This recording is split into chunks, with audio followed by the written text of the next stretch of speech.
Fisiología de los sistemas sensoriales. Nos permite recoger información del entorno, posibilita nuestra supervivencia y la perpetuación de la especie. Existen diferentes tipos de energía estimular que nuestros sistemas sensoriales pueden detectar, como ondas electromagnéticas, ondas sonoras, calor, fuerzas mecánicas, presión, química, etc. Esta información ha de llegar necesariamente a nuestro sistema nervioso para poder modificar nuestra conducta y posibilitar una interacción adaptativa en el medio. La transducción. La transducción sensorial es el proceso de transformación de los diversos tipos de energía en impulsos nerviosos llevado a cabo por los receptores sensoriales. Cada receptor sensorial puede responder a un estímulo adecuado. El receptor sensorial puede ser una célula no neuronal especializada o una neurona sensorial. El efecto de la estimulación generará una modificación de potencial eléctrico. Y en algunos sistemas sensoriales las activaciones de los receptores no generan potenciales de acción en las neuronas sensoriales, sino una modificación de su tasa de disparo. La transducción comienza con una modificación en el potencial de reposo generada en un receptor sensorial por la energía de un estímulo determinado. Procesamiento subcortical. Diferentes tipos de energía del medio en el que nos movemos activan los receptores sensoriales y esto genera cambios en los potenciales de acción de las neuronas sensoriales. La información será enviada al sistema nervioso central a través de los nervios craneales y espinales. Podemos dividir el procesamiento de la información sensorial en dos clases claramente diferenciadas: el procesamiento subcortical y el procesamiento cortical. En la mayor parte de los sistemas sensoriales, el procesamiento de la información proporcionada por las señales neuronales iniciadas a partir del receptor comienza en diversas estructuras subcorticales antes de alcanzar la corteza cerebral. Es en esta donde se cree que tiene lugar la percepción. La estructura subcortical principal del procesamiento de la información sensorial es el tálamo. Toda la información sensorial, a excepción del sistema olfatorio, pasa por el tálamo antes de llegar a la corteza. La percepción se ocupa de la experiencia consciente de los objetos y las relaciones entre ellos. La organización, interpretación, análisis e integración de los estímulos que implican el funcionamiento de los órganos de los sentidos y el cerebro. Es el proceso de crear patrones significativos a partir de la información sensorial pura. La corteza cerebral. En nuestra piel tenemos receptores especializados que detectan las caricias o el contacto de estímulos sobre nuestra piel. Y también nos pueden informar de la temperatura e incluso de los elementos nocivos que generan la percepción de dolor. Toda la información que recibimos en la superficie de nuestro cuerpo es enviada a través de diferentes conexiones a la corteza cerebral. Asimismo, podemos encontrar la corteza sensorial primaria, la reorganización cortical y la corteza de asociación. Primaria. Las áreas sensoriales primarias son aquellas que reciben proyecciones de los núcleos de relevo de la información sensorial del tálamo. La corteza somatosensorial primaria tiene una organización somatotópica. La corteza visual primaria tiene una organización retinotópica. La corteza auditiva primaria una organización tonotópica. La corteza gustativa primaria recibe información del núcleo ventral posteromedial del tálamo. Y la información olfatoria es la única que no hace un relevo en el tálamo antes de alcanzar la corteza. La reorganización cortical apunta a que nuestro sistema nervioso es modificable y que las organizaciones funcionales de la corteza no es inmutable, o sea que puede cambiar. Los sistemas sensoriales se pueden reorganizar hasta llegar a posibilitar que las personas ciegas vean con su espalda. A finales de los años 70, los autores Bach y Rita, Collins, Saunders, White y Scanden publicaron un trabajo donde mostraron un artilugio que posibilitaba que ciegos de nacimiento pudieran ver. Se trataba de una gran cámara conectada a un aparato que recogía la información visual del entorno y la enviaba a unos estimuladores que se encontraban en una lámina metálica adherida al respaldo de la silla donde se sentaban las personas ciegas, de tal forma que la piel de la espalda de las personas quedaba en contacto con los estimuladores.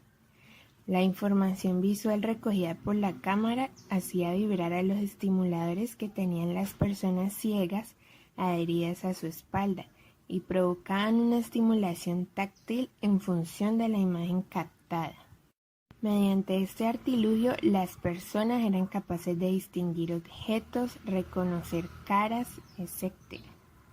El cerebro de los pacientes debían descodificar la información táctil de los vibradores para poder componer las recepciones visuales. De esta forma, la corteza que procesa la información del tacto se ajusta y se acomoda a la información nueva proporcionada por la máquina. Corteza de asociación. La podemos dividir en las áreas de asociación unimodales, que suelen denominarse áreas sensoriales secundarias. Integran normalmente diferentes características del estímulo, como el color, el brillo y la forma en el sistema visual, el timbre, el tono, el volumen en el sistema auditivo. Las áreas de asociación multimodales les llega información de más de un sistema sensorial, principalmente a través de la corteza sensorial secundaria de cada sistema, y responden a múltiples modalidades sensoriales y modifican su respuesta en base a diferentes circunstancias. Las áreas somatosensoriales secundarias presentan a menudo campos receptivos bilaterales y reciben información tanto del área somatosensorial primaria como también de los núcleos ventral, posterolateral y posteromedial del tálamo. Agnosias. La lesión de las áreas asociativas pueden impedir la atribución de significados a los estímulos sensoriales, provocando agnosias. Una alteración caracterizada por la incapacidad para reconocer estímulos familiares y atribuirles significado. Las agnosias impiden la interpretación correcta del significado de los estímulos. Estas son causadas por lesiones de áreas asociativas del corte cerebral, frecuentemente como consecuencia de accidentes vasculares. Podemos encontrar diversas agnosias, como las visuales, auditivas, somatosensoriales, olfatorias y para las enfermedades. Agnosias visuales. Dificultad para el reconocimiento visual de objetos u otras categorías relacionadas como personas, objetos o colores. En la agnosia para objetos son incapaces de discriminar figuras visuales que se presentan superpuestas o entremezcladas, y también tienen problemas para identificar visualmente figuras esquematizadas o fragmentadas. En la simultagnosia, el sujeto percibe las imágenes como un conjunto de detalles aislados sin conexión. Tienen la dificultad para la síntesis y en algunos casos son afectados en la denominación semántica. La prosopagnosia consiste en la incapacidad para reconocer caras familiares o la propia cara en el espejo o en fotografías. Incapacidad para reconocer animales de compañía y dificultad para reconocer una determinada categoría de objetos, marcas comerciales o logotipos previamente conocidos. Agnosia cromática se define como la incapacidad para identificar colores. Se pueden distinguir varias modalidades de agnosias para los colores. La cromatopsia consiste en la pérdida de la capacidad para distinguir o identificar los colores.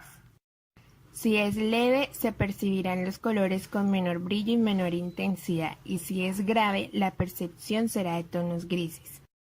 La agnosia para los colores se caracteriza por la incapacidad para la clasificación y la ordenación de colores, y la agnosia para la denominación de colores consiste en la pérdida de capacidad para denominar colores. Asimismo, existe la alesia agnósica. Se le denomina también ceguera pura para las palabras.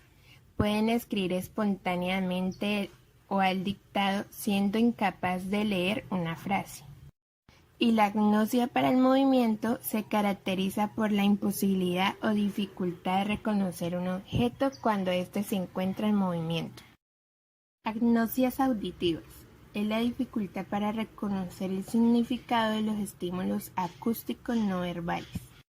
Podemos encontrar la amusia, que afecta la capacidad para reconocimiento de las características de la música, como el tono, el ritmo o la melodía. La agnosia para los sonidos es la incapacidad para identificar el significado de los sonidos no verbales, como el canto de un pájaro o el sonido de una alarma. Y la agnosia verbal es la incapacidad para comprender sonidos verbales. Agnosias somatosensoriales son lesiones de áreas somestésicas. Entre ellas podemos encontrar la estereoagnosia, que es la pérdida de capacidad para reconocer las cualidades físicas de un objeto mediante el tacto. La estereoagnosia primaria es la incapacidad para reconocer las características táctiles de un objeto, y la estereoagnosia secundaria es la incapacidad de atribuir el significado al objeto palpado mediante el tacto. Las agnosias táctiles impiden reconocer los objetos mediante el tacto, como la barognosia, que es la incapacidad para estimar el peso de un objeto. La autotopagnosia impide reconocer las partes del cuerpo bajo órdenes o mediante imitación. La agnosia digital es la pérdida de la capacidad para reconocer, identificar, seleccionar y orientar los dedos de las manos y las del explorador. La agnosia espacial es la incapacidad para reconocer lugares familiares o la dificultad para orientarse en el espacio. Agnosias olfatorias es la pérdida temporal o prolongada en la capacidad para identificar olores. Podemos encontrar la hiposmia cuando el déficit es parcial. Es frecuente en procesos de catarro, rinitis o cuadros alérgicos. La anosmia selectiva, cuando la pérdida del olfato se refiere solo a determinadas sustancias y olores. La hiperosmia consiste en la presencia de una exacerbada capacidad para la discriminación de diferentes olores. La parosmia consiste en la percepción errónea de los olores. La cacosmia es una sensación de mal olor. Y la anosmia sensorial, cuando la incapacidad para discriminar olores está causada por trastornos localizados fuera de las áreas de asociación cerebral. Y la agnosia anósmica es la incapacidad para identificar olores. Agnosias para las enfermedades. Podemos encontrar la anosognosia, que es la falta de conciencia de los déficits sensitivos, motores, cognitivos o lingüísticos. Es la ausencia de la conciencia o la negación de una enfermedad. La somatognosia es la negación de una parte del cuerpo correspondiente a la zona hemipléjica.